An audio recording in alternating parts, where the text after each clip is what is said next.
आशा करते हैं आप लोग अच्छे होंगे। तो चलिए आज हम लोग देखेंगे फिर आज ने न्यू एक सेट जो प्रैक्टिस है बिहार दरोगा का है। तो हम लोग चलिए शुरू करते हैं। बस आप लोग वीडियो में बने रहिए और प्रैक्टिस करना बहुत ज़रूरी है। नहीं करिएगा तो भूलते चले जाइएगा, इसलिए प्रैक्टिस करना बहुत ज़रूरी है। और आप लोग सोचते होंगे टिक आउट लगा है तो टिक आउट हट जाएगा। अभी आप लोग के सहयोग के लिए लगा रहा हूँ। तो चलिए आगे शुरू करता हूँ, बस वीडियो में बने रहिए और कैसा लगता है लाइक करके ज़रूर बताइए। चलिए शुरू करता हूँ। नंद राजवंश का संस्थापक कौन था?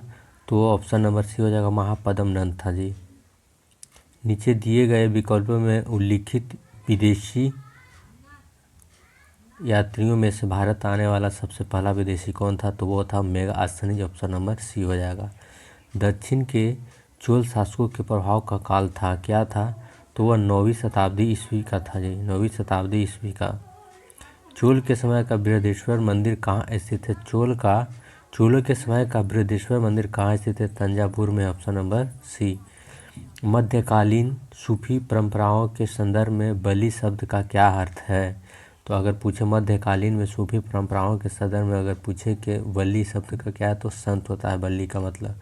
ऐसे अगर हम लोग आमतौर पर अगर सोचें बलि का मतलब तो मार काट होता है, जैसे बलि चढ़ाना ऐसे, लेकिन ऐसा नहीं, मध्यकालीन में इसे बलि का मतलब संत कहा जाता था। शाहजहां के ज्येष्ठम पुत्र का क्या नाम था? तो दारा शिकोह नाम था जी। क्या नाम था? दारा शिकोह नाम था। मीर मदान और मोहनलाल निम्न में से किससे संबंधित है? तो होगा ऑप्शन नंबर डी, पलासी का युद्ध से संबंधित है। मीर मदान और मोहनलाल निम्न में से किससे संबंधित है? तो पलासी के युद्ध से संबंधित है। बंगाल में सामाजिक धार्मिक सुधारों में अग्रणी आत्मीय सभा की शुरुआत किसने की थी? तो वो किया था राजा राम मोहन राय ने किया था। नेटाल इंडियन कांग्रेस की स्थापना किस भारतीय ने की थी? वो हो जाएगा महात्मा गांधी ने किया था, option number c. Punjab Kesari का खिताब किसको दिया जाता है? तो लाला लाजपत राय को दिया जाता है। लाला लाजपत राय को ही माथा फोड़ दिया गया था एक आंदोलन में। तो पंजाब केसरी का खिताब किसको दिया गया था? लाला लाजपत राय को दिया गया था। धौलाधार श्रृंखला कौन सी हिमालय श्रेणी का हिस्सा है? तो वह लघु हिमालय का। निम्नलिखित में से कौन सा केंद्र शासित प्रदेश संयुक्त रूप से 2 राज्यों की राजधानी के रूप में जाना जाता है? तो वो हो गया ऑप्शन नंबर ए हो गया चंडीगढ़। हरियाणा के चंडीगढ़, पंजाब के चंडीगढ़, दोनों का ही चंडीगढ़ है जी। निम्न में से कौन सी नदी अरब सागर में गिरती है? तो सिंधु नदी है जी, अरब सागर में गिरती है। झारखंड में बराकर नदी पर कौन सा बांध बनाया गया है? तो वह तलैया बांध है, बराकर नदी में बनाया गया है, ऑप्शन नंबर बी। राष्ट्रीय हरित प्राधिकरण का गठन कब किया गया था? तो वह 18 अक्टूबर 2010 को किया गया था। 18 अक्टूबर 2010 को किया था। राष्ट्रीय हरित प्राधिकरण का गठन 18 अक्टूबर 2010 को किया गया था। किस अम्ल के कारण शुक्र के वातावरण में घने सफ़ेद और पीले बादल होते हैं? वो होगा option number c, sulphuric acid के कारण शुक्र के वातावरण में घने सफ़ेद और पीले बादल होते हैं, सल्फ्यूरिक एसिड के कारण। कौन सा क्षेत्र भूपर्पटी और आच्छादन को पृथक करता है? तो मोहो हो जाएगा। कौन सा क्षेत्र भूपर्पटी यानी कि क्रस्ट और आच्छादन मेटल को पृथक करता है? तो मोहो हो जाएगा जी। दोआब का क्या मतलब होता है? दोआब का मतलब 2 नदियों के बीच की भूमि होता है। जो दो नदी गुजरता है वहाँ से के बीच की भूमि जो बच जाता है उसे दोआब कहते हैं। निम्नलिखित में कौन एक सही सुमेलित नहीं है? तो ऑप्शन नंबर बी है जी, दूसरी अनुसूची शपथ प्रारूप, ये गलत हो जाएगा जी। भारत के संविधान के किस अनुच्छेद के प्रावधानों के अंतर्गत भारत रत्न पुरस्कार का प्रयोग प्राप्तकर्ताओं के नाम के लिए उत्सर्ग या प्रत्यय के रूप में नहीं किया जा सकता है? आर्टिकल 18 के 1 कहता है। कौन सा अनुच्छेद? आर्टिकल 18(1) कहता है। निम्नलिखित में से कौन सा ऋण किसी ऐसी व्यक्ति को के लिए एक उपचार प्रदान करता है जिसे गैर कानूनी तरीके से जेल में रखा गया हो तो बंदी प्रत्यक्षीकरण है। राष्ट्रपति लिखित रूप से किसको संबोधित करते हुए अपने पद से त्यागपत्र दे सकता है? तो वो उपराष्ट्रपति को संबोधित करते हुए अपना दे सकता है। उपराष्ट्रपति अपना संबोधित करते हुए राष्ट्रपति को दे सकता है, जैसा अपोजिट होता है इसमें। निम्न में कौन सा राज्य राज्यसभा में सदस्यों की अधिकतम संख्या भेजता है? जो उत्तर प्रदेश हो जाएगा। उसके बाद अगर माना जाए तो महाराष्ट्र हो जाएगा और उसके बाद कहे तो पश्चिम बंगाल हो जाएगा। लोकसभा की बहस किस भाषा में मुद्रित होती है? तो वो दोनों भाषा में होते हैं, हिंदी और अंग्रेजी दोनों भाषा में मुद्रित होता है उनका बहस। निम्नलिखित में से कौन सा विकल्प गलत है? तो ऑप्शन नंबर डी है जो विकल्प गलत है। 30 वर्ष की आयु का व्यक्ति राज्यपाल बन सकता है, इसका कोई उम्र नहीं होता है। निम्नलिखित में से कौन सा अनुच्छेद सर्वोच्च न्यायालय की अनुषंगी शक्तियों से संबंधित है? तो अनुच्छेद होगा 140। निम्नलिखित में से कौन सा अनुच्छेद सर्वोच्च न्यायालय की अनुषंगी शक्तियों से संबंधित है? अनुच्छेद 140 हो जाएगा। निम्नलिखित में से कौन सा काम निर्वाचन आयोग का नहीं है? तो वो हो जाएगा सेलेक्टिंग कैंडिडेट फॉर इलेक्शन, काम नहीं है इसका। ऑप्शन नंबर डी, चुनाव के लिए उम्मीदवारों का चयन करना इस इलेक्शन कमीशन का काम नहीं है। वो खुद अपना चुन करेगी, किसी पार्टी के द्वारा आ जाए या अपना खुद मन से आ जाए। निम्नलिखित में से कौन सा संवैधानिक निकाय नहीं है? तो वो राष्ट्रीय महिला आयोग है जो संवैधानिक निकाय नहीं। Option number D. भारतीय संविधान के प्रस्तावना में समाजवादी, धर्मनिरपेक्ष और अखंडता शब्दों का किस संविधान संशोधन द्वारा जोड़ा गया था? तो 42वां संविधान संशोधन द्वारा जोड़ा गया था। भारत के नियंत्रक व महालेखा परीक्षक किसके लिए जिम्मेदार नहीं है? तो भारतीय रिजर्व बैंक का नियमन, इससे संबंधित उनको मतलब नहीं है। वो अपना लोकसभा में अपना बताता है कि क्या है क्या नहीं है, लोकसभा से उसको मतलब रहता है। नियंत्रक में महालेखा परीक्षक लोकसभा में अपना जवाब देता है, न कि किसी भारतीय रिजर्व बैंक को। भारत में किस प्रकार का लोकतंत्र है? तो वो है ऑप्शन नंबर सी, प्रतिनिधियों का लोकतंत्र। किस प्रकार का लोकतंत्र है? तो प्रतिनिधियों का है जी, प्रतिनिधि चुन के आते हैं। राजनीतिक विज्ञान किसका विज्ञान है? तो ऑप्शन नंबर डी हो जाएगा इसका, सॉरी ऑप्शन नंबर ए हो जाएगा इसका, राजनीतिक इंजीनियरिंग। राजनीतिक विज्ञान किसका विज्ञान है? राजनीतिक इंजीनियरिंग का है। भारत के स्वतंत्रता संघर्ष के संदर्भ में निम्नलिखित कथनों पर विचार करें। तो इसमें हो जाएगा जीडी बिडाल जैसे कुछ उद्यमियों ने राष्ट्रीय आंदोलन का खुलकर विरोध किया। दूसरा, 26 जनवरी 1930 को स्वतंत्रता दिवस मनाया गया। तीसरा, दांडी यात्रा 6 अप्रैल 1930 को समाप्त हुआ। तो आपको 2 और 3 हो जाएगा जो सही हो जाएगा जी, एक गलत हो जाएगा। तो ऑप्शन नंबर ए ऑप्शन सही होगा। मरावत और बदगयास किस राज्य में मनाया जाने वाला एक त्यौहार है जिससे सामाजिक कुरीतियों का विरोध किया जाता है और सामाजिक कुरीतियों को अंजाम देने वाले लोगों के पुतले के साथ जुलूस निकाला जाता है? तो नागपुर, महाराष्ट्र में है नागपुर, वहाँ पे मरावत और बदगयास मनाया जाता है। वर्ष 1919 में स्थापित दृश्य कला में शिक्षा और अनुसंधान के लिए प्रख्यात संस्था कला भवन किस राज्य में स्थित है? तो ऑप्शन नंबर सी हो जाएगा, पश्चिम बंगाल में स्थित है। दृश्य कला में शिक्षा और अनुसंधान के लिए प्रख्यात संस्था कला भवन पश्चिम बंगाल में स्थित है। चीन भारत सीमा विवाद, भारत और चीन के बीच में एक युद्ध था जो किस वर्ष हुआ था? तो वो 1962 में युद्ध हुआ था जी। संकल्प परियोजना किस परियोजना से आरंभ की गई थी? तो संकल्प परियोजना है जो एड्स समाप्त करने के लिए किया गया था। संकल्प परियोजना एड्स समाप्त करने के लिए, जिसे HIV कहते हैं अभी। निम्नलिखित में से कौन सी पूंजीगत वस्तु नहीं है? तो भोजन और वस्त्र पूंजीगत वस्तु नहीं। Option number b. अर्थशास्त्र के क्षेत्र में IPO का विस्तृत रूप क्या है? तो IPO का विस्तृत रूप हो जाएगा इनिशियल पब्लिक ऑफरिंग। भारत में पहली पूर्ण जनगणना वर्ष कब की गई थी? तो 1881 में किया था। पहली पूर्ण जनगणना 1881 में किया गया था। निम्नलिखित में से कौन सा संस्था भारत में पूंजी बाजार को विनियमित नहीं करता? निम्नलिखित में से कौन सा संस्थान भारत में पूंजी बाजार को विनियमित नहीं करता है? तो IRDA है जो कि नहीं करता है जी। अल्पकालीन अल्पकालिक सरकारी प्रतिभूति पत्र को क्या कहा जाता है? तो ऑप्शन नंबर डी हो जाएगा। अल्पकालिक सरकारी प्रतिभूति पत्र को क्या कहा जाता है? ट्रेजरी बिल कहा जाता है। Option number D treasury bill कहा जाता है। खादी और ग्रामोद्योग आयोग अधिनियम को किस वर्ष में पारित किया गया था? तो 1956 में किया। खादी और ग्रामोद्योग आयोग है, इस अधिनियम को 1956 में पारित किया गया था।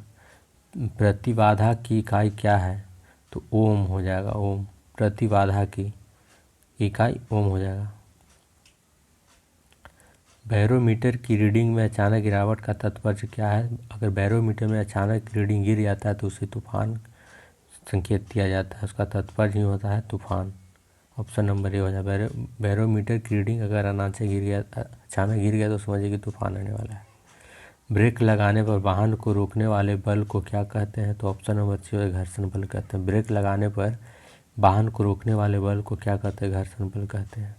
किसी आदर्श द्रव को श्यानता कितनी होती है? 0 होती है। ऑप्शन नंबर सी, किसी आदर्श द्रव की श्यानता कितनी होती है? 0 होती है। महिलाओं की तीखी आवाज़ किसके कारण होता है? तो उच्च आवृत्ति के कारण होता है, हाई फ्रीक्वेंसी जिसे कहते हैं। उनकी तीखी आवाज़ उच्च आवृत्ति के कारण होता है। ट्रांसफार्मर किसे परिवर्तित करने की युक्ति है? तो अब ट्रांसफार्मर है जो कि उच्च को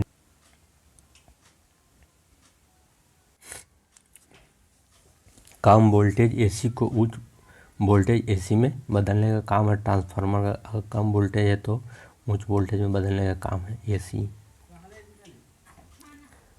जंग लगने के लिए 3 घटना होने आवश्यक होते हैं, जो कि ऑप्शन नंबर बी में दिख रहा है, लोहा, ऑक्सीजन तथा आर्द्रता। जंग लगने के लिए 3 घटना होने की आवश्यकता होती है, लोहा, ऑक्सीजन और आर्द्रता। निम्नलिखित तत्वों में से किसकी परमाणु संख्या क्लोरीन की तुलना में अधिक है? वो हो जाएगा पोटेशियम। जल की अस्थायी कठोरता दूर करने के लिए किसका उपयोग किया जाता है? तो वाशिंग सोडा का किया जाता है। अगर शुद्धिकरण के लिए किया जाए तो क्लोरीन का यूज किया जाता है। जल की अस्थायी कठोरता को दूर करने के लिए वाशिंग सोडा का यूज किया जाता है। कैंसर का उपचार निम्नलिखित में से कौन सी क्रिया गैस द्वारा किया जाता है? तो रेडान द्वारा कैंसर का उपचार निम्नलिखित में से किस अभिक्रिया गैस द्वारा किया जाता है? रेडान द्वारा किया जाता है। अत्यधिक अम्लीय मृदा को उदासीन करने के लिए किसका प्रयोग किया जाता है? तो बिना बुझा हुआ तथा बुझा हुआ चूना दोनों का यूज किया जाता है। अत्यधिक अम्लीय मृदा को उदासीन करने के लिए, अगर ज़्यादा अम्लीय है तो उसे उदासीन करने के लिए बिना बुझा हुआ चूना दोनों को यूज किया जाता है। निम्नलिखित में से किसे हाइड्रोजनीकरण अभिक्रिया में उत्प्रेरक के रूप में प्रयोग किया जाता है? तो पैलेडियम है। पैलेडियम को हाइड्रोजनीकरण अभिक्रिया में उत्प्रेरक के रूप में प्रयोग किया जाता है। निम्नलिखित में से कौन सा नवीकरणीय ऊर्जा का एक स्रोत है? तो एक पौधा है नवीकरणीय ऊर्जा का स्रोत। कौन है? पौधा है जी। निम्नलिखित में से कौन मोनेरा समूह में आता है? मोनेरा समूह में ऑप्शन नंबर सी हो जाएगा, जीवाणु है जो कि मोनेरा समूह में आता है। ऑक्सीजन युक्त रक्त किसके माध्यम से हृदय से बाहर बहता है? तो महाधमनी के द्वारा हृदय से बाहर बहता है। मानव शरीर में आंतों के बैक्टीरिया निम्नलिखित में से किसका संश्लेषण करते हैं? तो विटामिन के है जो बैक्टीरिया को संश्लेषण करते हैं।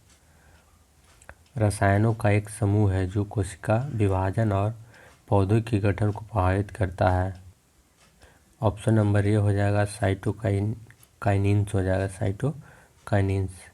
निम्नलिखित में से कौन भारत उत्तर में 4 धाम यात्रा का हिस्सा नहीं है? तो हो जाएगा वैष्णो देवी। 4 धाम का यात्रा का हिस्सा नहीं रहा वैष्णो देवी। भवाई किस राज्य का लोक नृत्य? भवाई जो राजस्थान का लोक नृत्य है। किस राज्य का भवाई है? राजस्थान का लोक नृत्य है। मोनालिसा को किस पर पेंट किया गया था? मोनालिसा को लकड़ी पर पेंट किया था। मोनालिसा को लकड़ी पर पेंट किया गया था। किस पे? लकड़ी पे। Option number b. The God of small things पुस्तक के लेखक कौन है? तो ऑप्शन नंबर बी ये हो जाएगा, Arundhati Roy. The God of small Things के लेखक अरुंधति राय हो जाएगा। राष्ट्रीय युवा दिवस कब मनाया जाता है? तो राष्ट्रीय युवा दिवस ऑप्शन नंबर बी हो जाएगा, 12 जनवरी को मनाया जाता है। प्रतिष्ठित दादा साहब फाल्के पुरस्कार किस वर्ष में आरंभ किया गया था?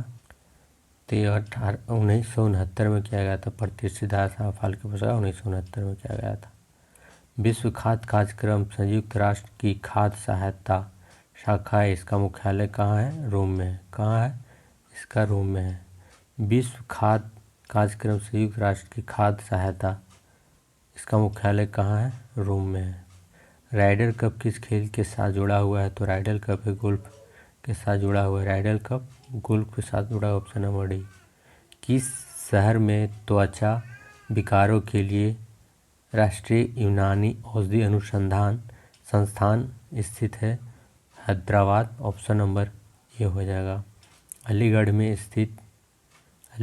स्थित जामिया मिलिया इस्लामिया विश्वविद्यालय के प्रथम कुलपति कौन थे?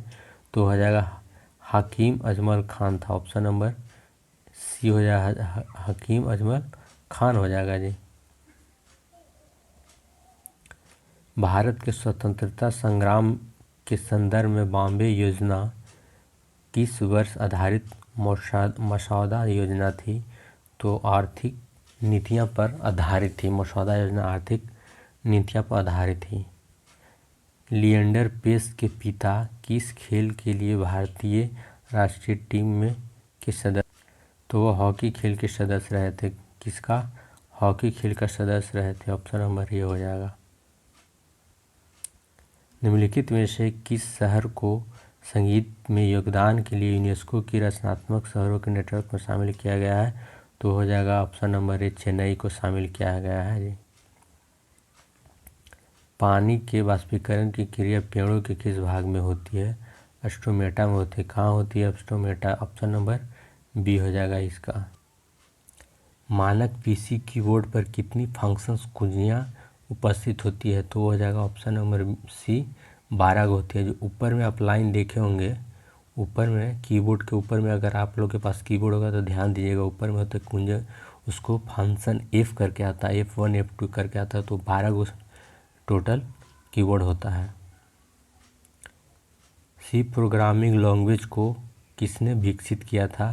तो सी प्रोग्रामिंग लैंग्वेज को डेनिस रिची ने किया था। किसने किया था? Option number d, Dennis Ritchie ने किया था।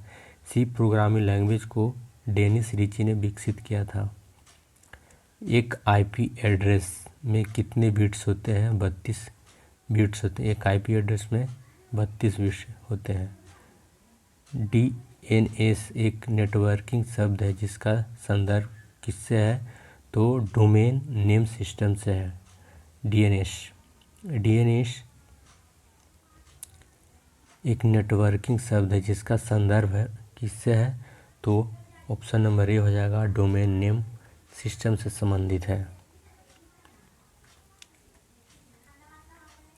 आर्द्रभूमि और उसके स्थान के संबंध में निम्नलिखित में से कौन सा युग्म सही नहीं है?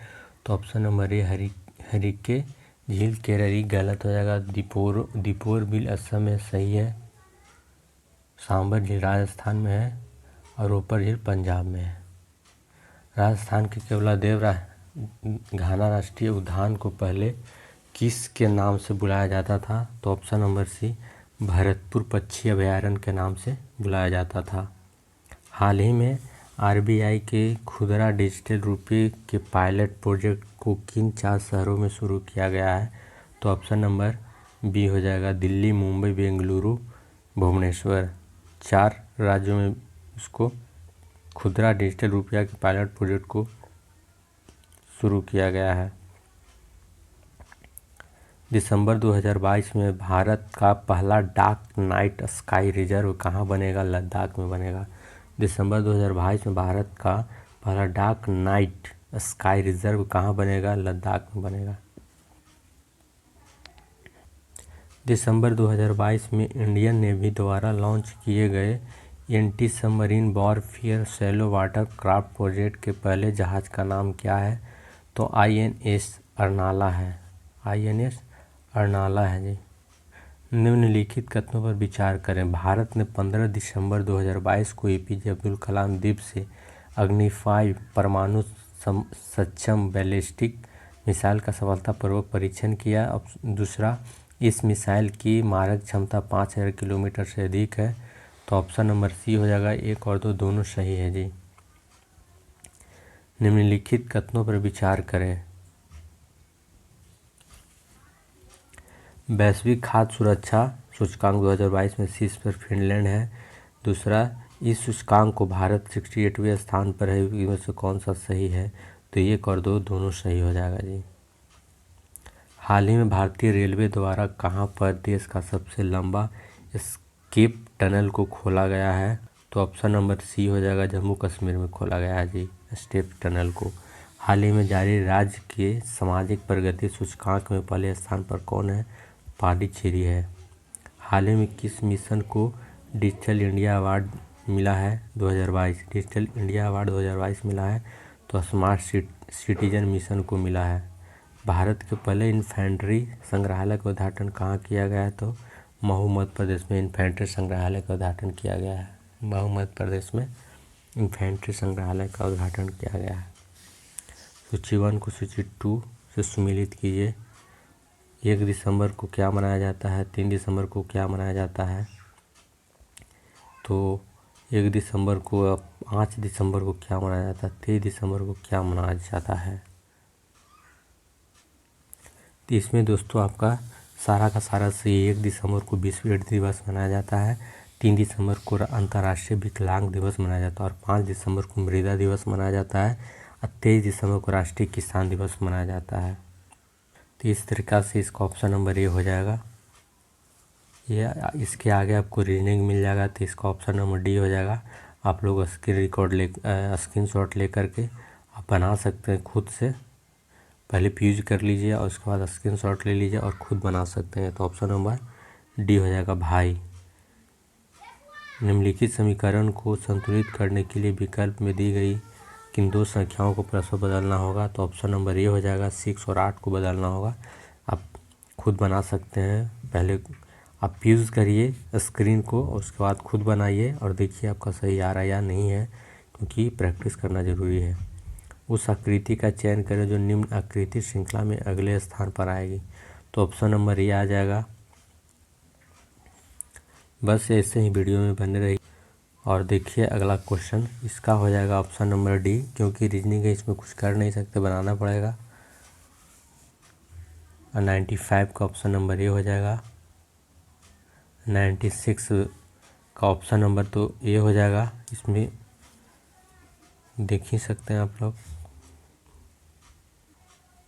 97 का ऑप्शन नंबर डी हो जाएगा, जो कि समद्विभाजक से संबंधित क्वेश्चन दिया गया है। 98 में एक घन की भुजा की लंबाई 5.6 सेंटीमीटर है। घन से बाहर निकाले जा सकने वाले सबसे बड़े गोले का आयतन क्या होगा? इसका ऑप्शन नंबर ए हो जाएगा 91.98 सेंटीमीटर क्यूब। 99 क्वेश्चन नंबर हो जाएगा। 5250 रुपये की एक राशि 11% प्रति वर्ष की दर से कितने समय में साधारण ब्याज पर 9870 रुपया हो जाएगी? तो ऑप्शन नंबर सी होता है 8 वर्ष में हो जाएगी। क्वेश्चन नंबर 100, एक होटल 2 या अधिक कमरों की बुकिंग पर 12% की छूट दे रहा है। इसके अलावा होटल केवल SBI की किसी भी कार्ड का उपयोग करके भुगतान करने पर 5% की छूट दे रहा है। राकेश ने होटल में एक दिन के लिए 1500 प्रति दिन की दर से 2 कमरे बुक किए। चेक आउट करते समय उसने SBI सिल्वर कार्ड से बिल का भुगतान किया। उसे कितनी राशि का भुगतान करना पड़ा? तो 2508 रुपये उसको भुगतान करना पड़ा है। चलिए, यह सेशन आपको कैसा लगा आप हमें कमेंट करके ज़रूर बताएं। मिलते हैं नेक्स्ट वीडियो में। फ़िलहाल के लिए जय हिंद दोस्तों। अगर आपको पसंद आया तो आप हमें चैनल को